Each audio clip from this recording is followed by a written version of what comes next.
बहुत पुरानी बात है। एक छोटे से गांव में शमसू नामी एक ताजी रहता था। वो हर रोज शहर जाकर सामान बेचता और शाम को वापस लौट आता।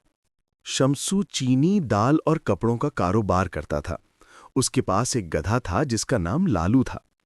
लालू बहुत सीधा साधा, मेहनती, लेकिन कभी कभार सुस्त और नादान था। शमसू इसी पर अपना सामान लाद कर शहर ले जाता और वापस आता। हर सुबह शमसू लालू की पीठ पर 2 बोरियां लादता और रवाना हो जाता। कभी कभार इन बोरियों में नमक होता जो काफी भारी होता था। रास्ते में एक तंग और फिसलन वाला पुल पड़ता था जो एक नदी के ऊपर बना था। लालू हर रोज उस पुल को अबूर करता, लेकिन भारी बोझ से वो तंग आ जाता। एक दिन कुछ ऐसा हुआ जिसने लालू की सोच बदल दी। एक दिन जब लालू नमक की भारी बोरियां लादे चल रहा था, अचानक उसका पांव फिसला और वो नदी में गिर गया। शमसू घबरा गया, लेकिन लालू जल्दी से उठकर किनारे पर आ गया। जब वो उठा तो उसे लगा कि बोरी अब इतनी भारी नहीं जितनी पहले थी। दरअसल जब लालू नदी में गिरा तो नमक की बोरियां भीग गईं और नमक पानी में घुल गया। बोरी तकरीबन खाली हो चुकी थी। लालू बहुत खुश हुआ और उसने सोचा, वाह, अब तो मैं बहुत हल्का हो गया। ऐसी राहत पहले कभी नहीं मिली। लालू के दिमाग में एक नई तरकीब आ गई। अगले दिन जब शमसू ने फिर नमक की भारी बोरियां लादीं और नदी के करीब पहुंचे, तो लालू ने जानबूझकर खुद को नदी में गिरा दिया।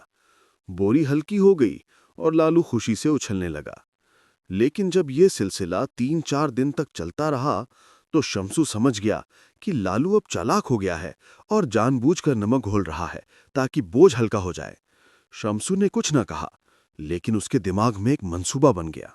एक दिन शमसू ने नमक की जगह बोरियों में रुई भर दी।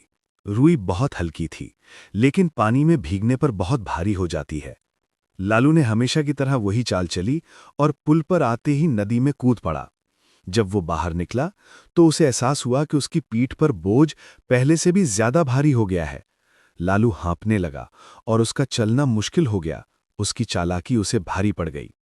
शमसू ने संजीदगी से कहा, लालू, हर बार शॉर्टकट काम नहीं आता। मेहनत से भागोगे तो मुश्किल और बढ़ेगी। उस दिन के बाद लालू ने कभी जानबूझकर नदी में गिरने की कोशिश ना की। वो समझ गया था कि चालाकी हमेशा काम नहीं आती और तजुर्बे से मिलने वाली सीख सबसे मजबूत होती है। अब वो खामोशी से हर रोज ईमानदारी से शमसू का सामान शहर तक पहुंचाने लगा। अगर आपको ये कहानी पसंद आई तो हमारे चैनल को लाइक करें और सब्सक्राइब करना ना भूलें।